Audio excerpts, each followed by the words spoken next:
Hello everyone, my name is Karla. I'm a nutritionist and I work for Memorial Sloan Kettering Cancer Center.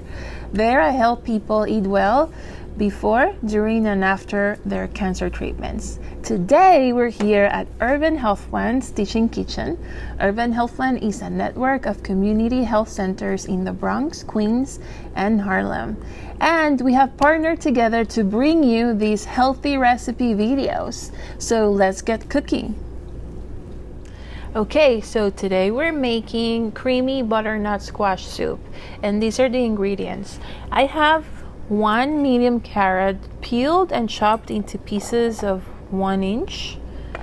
We have butternut squash that has been peeled, seeded, and cut into pieces of about 1 inch. This is about 2 to 3 cups of butternut squash. You can, if you buy a whole one, it should be one that has maybe 3-4 pounds. Then we have some garlic. Here I minced 3 to 4 garlic cloves. You can put more or less, however you like. And here I have about a cup of chopped onion. I use a medium-sized onion and I'm using the whole thing. You can put more onion or less onion depending on your preference, but I'm using the whole cup. I love onion. And then we have salt. I'm not going to use all of this, but I'm going to use some salt from this and some pepper to taste. And to add more flavor, we're going to use dry herbs. And I'm using this Italian seasoning. This is salt-free, but you can use any dry herb that you have at home. This goes well with dry rosemary or dry oregano or even dry parsley. Goes very well. So you can use whatever you have at home. And we're going to use about a tablespoon of olive oil and 4 cups of broth. You can also use water. So let's get cooking.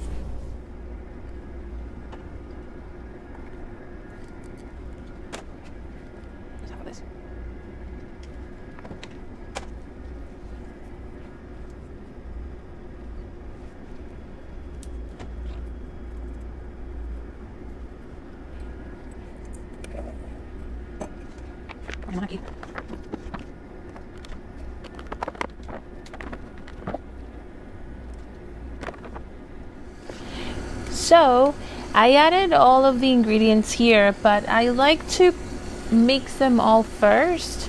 I add the onion, the garlic, and the spices. I like to wake up the spices with the oil and the rest of the vegetables together before I add the broth or the water. So this is what I'm doing here. This is a creamy soup. The creamy aspect comes when we blend it with a blender.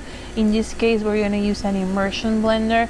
And the creaminess comes from the starchiness of the carrots and the pumpkin. So we really do not need to add any extra cream or anything like that.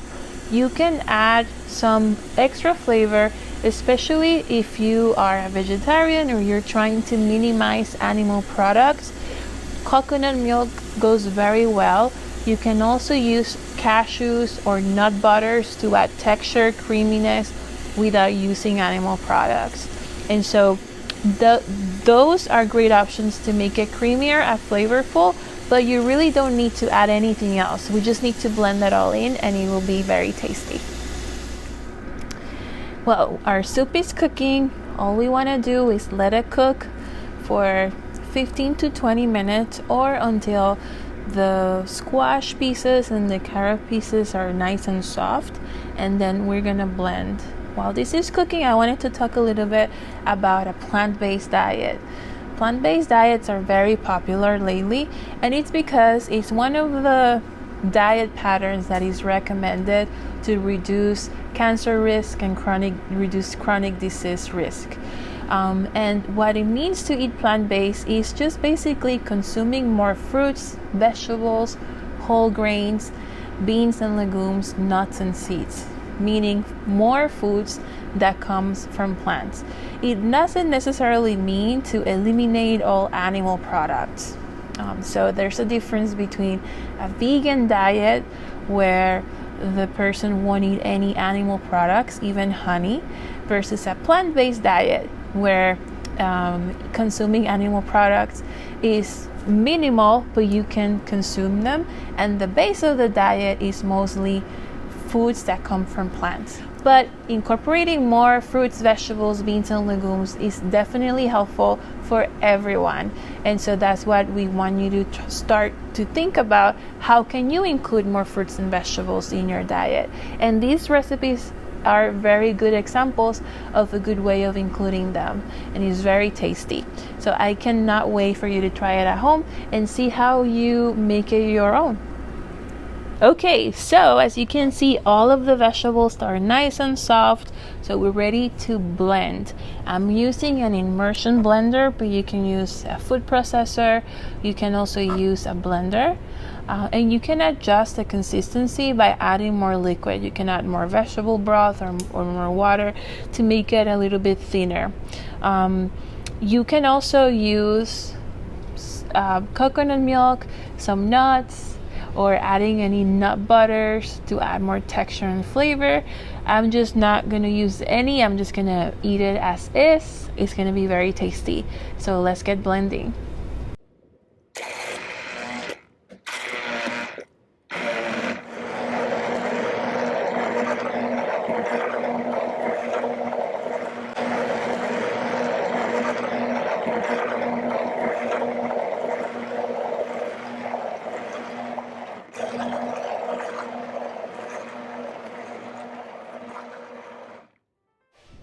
So this recipe is great for anyone who is having issues with digestion and nausea, vomiting, and it's really easy to digest, and it gives you the opportunity to add unflavored protein powder, to add in adding other things that would add calories and protein and blending it in so that you don't feel like you have to have a full meal to get the protein that you need during treatment.